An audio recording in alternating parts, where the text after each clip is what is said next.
this is an important issue that could have grave consequences for the United States, Israel, and the world. Behnam Taleblu is back with us. He studies Iran and is a senior fellow at the Foundation for Defense of Democracies. So Behnam, the head of the IAEA, said Iran isn't giving any good answers about uranium at 3 critical facilities, and the Israeli prime minister warns Iran is developing a nuclear weapon. So what's your assessment here? Is that what Iran is doing right now? Well, it's a pleasure to be with you.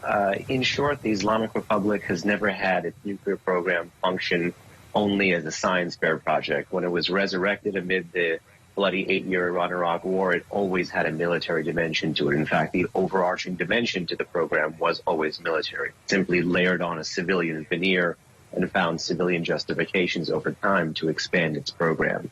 Most interestingly, the regime and the IAEA have been able to play off of one another for the past few months, really the past year and a half, and the regime has skirted a resolution of censure for quite some time now under the Biden administration as it pulled its punches on Iran in a quest to get this 2015 nuclear deal resurrected.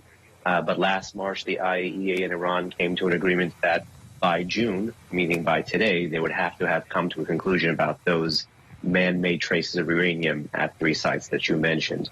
The agency does not find those explanations to be credible. There is no status update on the material used to produce that kind of uranium. And ultimately, I think we are headed for a political showdown. Well, former President Trump celebrated leaving the nuclear accord that restricted Iran's nuclear development in exchange for sanctions relief. And then in his first weeks in office, President Biden announced his intent to rejoin it.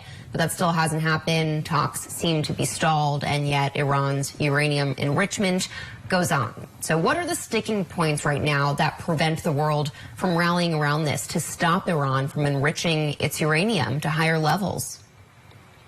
Well, ultimately, the Trump administration did try to improve the deal before it left. It didn't rush to leave the deal. In fact, left the deal in May 2018, about a year and a half after coming into office, despite trying to work with transatlantic partners to fix it and not coming to any conclusion on how best to do that.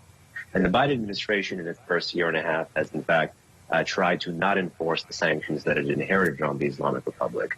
But the Iranian program has advanced so far and so fast that even deal defenders in Europe circa November 2021 have talked about those Iranian advancements when it comes to things like production of uranium enriched to 60%, production of uranium metal using highly enriched uranium, and phasing in more and more, and testing and using advanced centrifuges, which spin more uranium at faster rate and give the regime a smaller footprint. All these things erode the counterproliferation value of the JCPOA. And Iran is asking for more and willing to offer less. And that's why most recently the sticking point was removing the Islamic Revolutionary Guard Corps from the foreign terrorist organization list, something the Biden administration, at least based on press reports and leaks, looks like it may not do.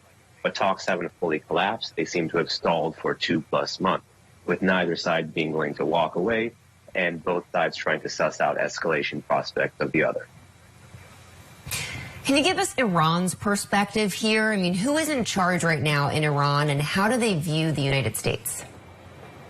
Well, Iran's supreme leader, and that's a title meant to be taken pretty literally, is about 83 years old. His name is Sayyid Ali Khamenei. He's an Ayatollah.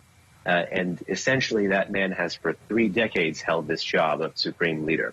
And he has been able to pursue an ideological end state for the regime using somewhat pragmatic, somewhat factional, and somewhat ideological tools at his disposal. So sometimes he's stopped, sometimes he's reversed course, but often he's tried to continue to bring Iran up until this thing that we like to call the nuclear threshold, building more and more capability, building more and more redundancy in a regime that is the world's foremost state sponsor of terrorism and is anti-Israel, anti-U.S., anti-Western down to its core. Well, on top of that, Iran seems to be getting closer to China. The two nations signed a 25-year strategic partnership last year. So has the ship sailed here in trying to stop Iran's nuclear weapon development? Well, one of the greatest fears that the U.S. will have to face, and challenges, I say, that it is facing now and will only grow over time, is the fact that the Islamic Republic under Khamenei, as well as by the Islamic Revolutionary Guard Corps, which is probably the most important political, military, and economic organization inside that country and remains a designated foreign terrorist organization, is moving Iran much closer to the likes of Russia and China, much closer than it's ever been in the 43-year history of the Islamic Republic. And this government is now willing to play second fiddle or be a pawn in China and Russia's hand of strategic competition against the West. So as time goes on, I think we'll see tighter ties between China and Iran, tighter ties between Iran and Russia. In fact, we had the Chinese defense minister visit Iran just this late April, if I'm not mistaken, trying to build on those ties. There's already been trilateral military exercises, and there may even be arms sales in the future.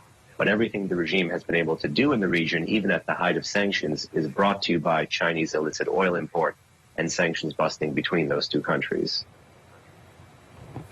Behnam Taleblu, Senior Fellow at the Foundation for Defense of Democracies. Thank you so much for your time tonight. Pleasure. Thank you.